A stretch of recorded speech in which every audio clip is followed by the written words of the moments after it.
Hello guys, स्वागत है आप सभी का एक और नई नॉवेल वीडियो में। जैसा कि हमने लास्ट नॉवेल में देखा था कि ह्यूमन और डीमन वॉरियर के बीच काफी लंबी फाइट चल रही थी, जिससे दोनों ग्रुप के लोग घायल हो रहे थे। इसलिए डीमन गॉड एम्परर वहां आकर अहबाओ और उसके साथी को लेकर चला जाता है, जिसके बाद शियाओली लोंगहाओ चैन को 8 स्पिरिचुअल फर्नेस दे देती है, जो कि सबने एब्सॉर्ब कर लिया था और अब उनके टेस्ट की बारी थी। अब आगे एपिसोड की स्टार्टिंग ठीक उसी सीन से होती है, जहां हम देखते हैं सायर का new spiritual stove 1000 strike stove की तरह था, जिसको उसने रियल शैडो का नाम दिया था। अब सायर के सामने ये प्रॉब्लम आ गई थी कि वो अपने दोनों स्पिरिचुअल स्टोव के साथ साथ इस रियल शैडो को कैसे मैनेज करेगी, क्योंकि स्पिरिचुअल स्टोव को मैनेज करने के लिए बहुत ज्यादा विल पावर की नीड होती है। उधर सीमा शियान को spiritual stove of purple thunder मिला था, जिसको एब्सॉर्ब करने में उसे काफी प्रॉब्लम हो रही थी, क्योंकि सीमा शियान का एट्रीब्यूट थंडर नहीं बल्कि पृष्ठ है। लेकिन फिर भी उसने हार नहीं मानी थी और फाइनली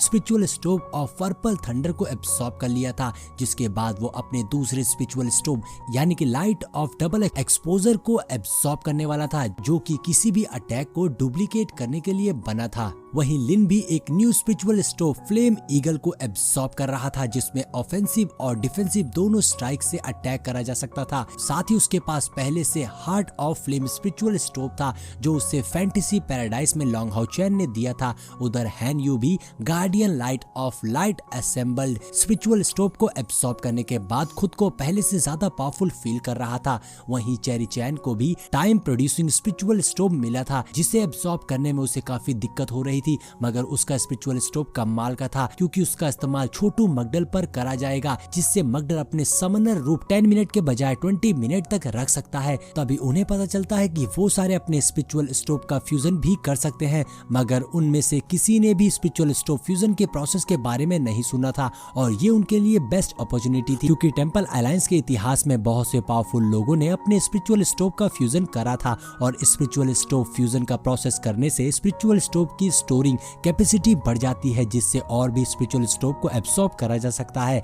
जिसके बाद हम देखते हैं लोंगहाओ चैन स्पिरिचुअल स्टोव फ्यूजन करने के लिए ग्रीन पूल में चला जाता है, जहां उसका माइंड स्टेट एकदम स्टेबल हो गया था। तभी लोंगहाओ चैन की बॉडी लिक्विड स्पिरिचुअल एनर्जी से मर्ज होने लगती है, जिससे वो काफी रिलैक्स हो गया था। वहीं लाइट एलिमेंटल फेरी भी मौजूद थी और देखते ही देखते फ्यूजन का प्रोसेस स्टार्ट हो जाता है, जिससे लोंगहाओ चैन के चेस्ट में काफी पेन होने लगता है। वहीं बात करें सायर की, तो वो ग्रीन पूल में काफी घबराई हुई थी, क्योंकि लोंगहाओ चैन का तीनों स्पिरिचुअल स्टोव इन्वॉल्व हो गया था, जबकि सायर का सिर्फ एक ही स्पिरिचुअल स्टोव इवॉल्व हुआ था। सायर का फ्यूजन प्रोसेस स्टार्ट होने के तुरंत बाद स्पिरिचुअल स्टोव ऑफ समनर से एक लाइट प्रोड्यूस होने लगती है, जिसकी एनर्जी से सायर के कपड़े फट जाते हैं। यहाँ तक उसे इस प्रोसेस में काफी पेन भी हो रहा था। तभी स्पिरिचुअल स्टोव ऑफ समनर उसे डिफेंस करने के लिए एनर्जी देने लगता है, लेकिन फिर भी उसके लिए तीनों स्पिरिचुअल स्टोव का फ्यूजन करना काफी चैलेंजिंग था। उधर वैंगवान चुपचाप ग्रीन लाइट के आने का वेट कर रही थी। तभी वहां ग्रीन एनर्जी का एक पोर्टल यानी श्रिन ओपन होता है, जिसमें से फैंग गिरता है।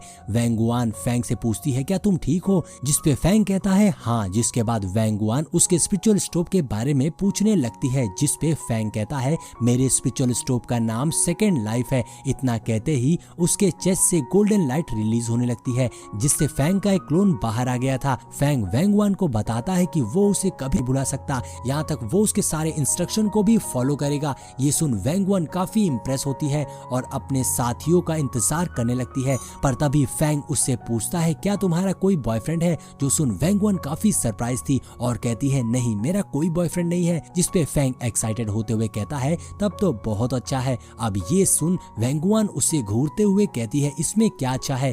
फैंग कहता है, अरे मेरा मतलब वो नहीं था, मैं तो बस तुमको लाइक करता हूँ। जिसपे वैंगवान कहती है, लेकिन मैं तुमको नहीं पसंद करती। जिसपे फैंग कहता है, तुम मुझे पसंद करो ये जरूरी नहीं, मैं तो बस तुम्हें अपने दिल की बात बताना चाहता था। इतने में श्रिन दोबारा ओपन होता है, जिससे हैन यू बाहर आता है, मगर आते ही बेहोश होकर नीचे गिर जाता है, क्योंकि फ्यूजन करने से उसकी हालत काफी खराब हो चुकी थी। जो देख वैंगवान और फैंग तुरंत उसके पास जाते हैं और उसे रिस्टोरिंग पिल देते हैं, जिससे उसे थोड़ा थोड़ा होश आने लगता है। तभी उसी श्रिन से लिन बाहर आता आता है, लेकिन उसकी हालत फैंग और हैन यू से काफी सही थी। मगर जब सीमा शियान और चेरी चैन बाहर आते हैं तो उनकी हालत तंदूर की तरह यानी बहुत खराब थी, जो देखकर लिन उन दोनों को रिकवरी पिल देने लगता है, लेकिन इसका सीमा शियान पर कोई असर नहीं होता। वहीं लॉन्ग हाउ चैन और सायर अभी भी श्रिन से बाहर नहीं आए थे, लेकिन तभी हम देखते हैं श्रिन से एक खूबसूरत लड़की बाहर आती है जिसके हाथ में एक गोल्डन स्टाफ था। और दोस्तों ये कोई और नहीं बल्कि लाइट एलिमेंटल फेरी याटिंग थी, जो 2 स्पिरिचुअल स्टोन के फ्यूजन से रियल फेरी फॉर्म को हासिल कर लिया था, लेकिन वो अभी भी स्मॉल फॉर्म में कन्वर्ट हो सकती थी।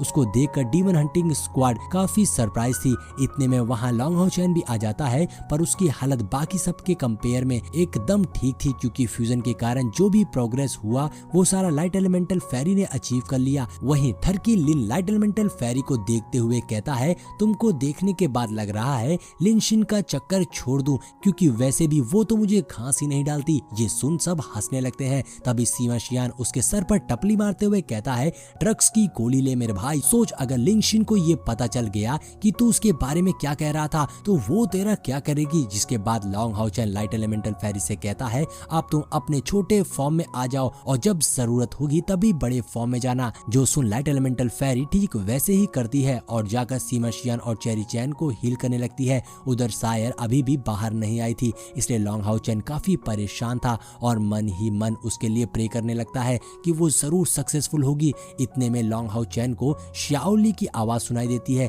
जो टेलीपैथी के थ्रू उसको बता रही थी सायर टोटली पावरलेस हो गई है और उसे तुम्हारी जरूरत है, इसलिए मैं अभी तुमको वहां टेलीपोर्ट कर रही हूँ। इतना कहते ही वो लॉन्ग हाउ चैन को उसी ग्रीन पूल में टेलीपोर्ट कर देती है, जहाँ पर सायर अपने स्पिरिचुअल स्टोव को फ्यूजन कर रही थी। और काफी देर देखने के बाद उसे सायर दिखती है, जो बेहोश होकर पानी के ऊपर फ्लोट कर रही थी। लॉन्ग हाउ चैन भागकर उसके पास जाता है और उसे गले लगाकर अपनी हीलिंग एबिलिटी से हील करने लगता है। जिसके बाद सायर धीरे धीरे होश में आती है और लॉन्ग हाउ चैन को अपने सामने देखकर जोर से उसे किस कर लेती है। जहां काफी एनर्जी रिस्टोर करने के बाद वो लोग अपने टीम के पास आते हैं। जहां पहुंचते ही लॉन्ग हाउ चैन फैंग से कहता है, मैं पहले अपने साथियों को कहीं टेलीपोर्ट करना चाहता हूं जो इस मिशन के कॉम्पिटिटर नहीं थे, इसलिए तुम इस मेथड के बारे में किसी को भी मत बताना। जो सुन फैंग उसकी बात मान जाता है और फिर लॉन्ग हाउ चैन को छोड़कर बाकी सबको इटर्नल ऑफ मेलेडी की हेल्प से टेलीपोर्ट कर देता है। जिसके बाद हम देखते हैं लॉन्ग हाउ चैन, सायर और फैंग फैंटेसी पैराडाइज के बाहर आ गए थे, जो थे टेंपल मास्टर हैन कियान, लेंग शियाओ और हुआंग शुओ भागकर उनके पास जाते हैं। मगर अब वो सब बस 3 थे, इसलिए लेंग शियाओ पूछते हैं बाकी लोग कहाँ हैं, जिस पे लॉन्ग हाउ चैन बिना कुछ बोले सर नीचे कर देता है, जो देखकर सब समझ गए थे कि उन्होंने अपने कई जाबाजों को खो दिया।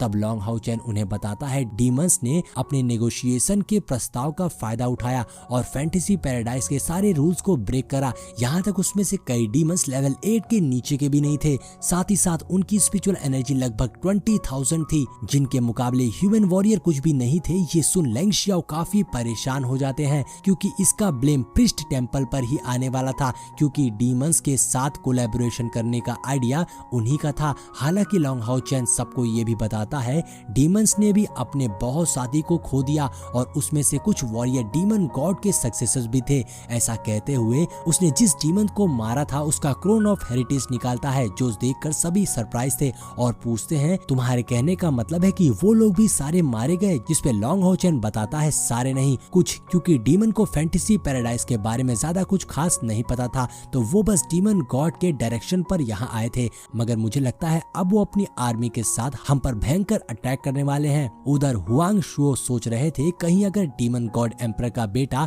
अबाओ उस फाइट में मारा जाता है तो उसे पूरा डेविल ड्रैगन क्लैन हिल जाएगा और ये एक अगली जंग का ऐलान होगा। जिसके साथ ही हमारा ये एपिसोड यहीं पर एंड हो जाता है। दोस्तों अगर वीडियो पसंद आई हो तो लाइक और कमेंट जरूर करना। मिलते हैं नेक्स्ट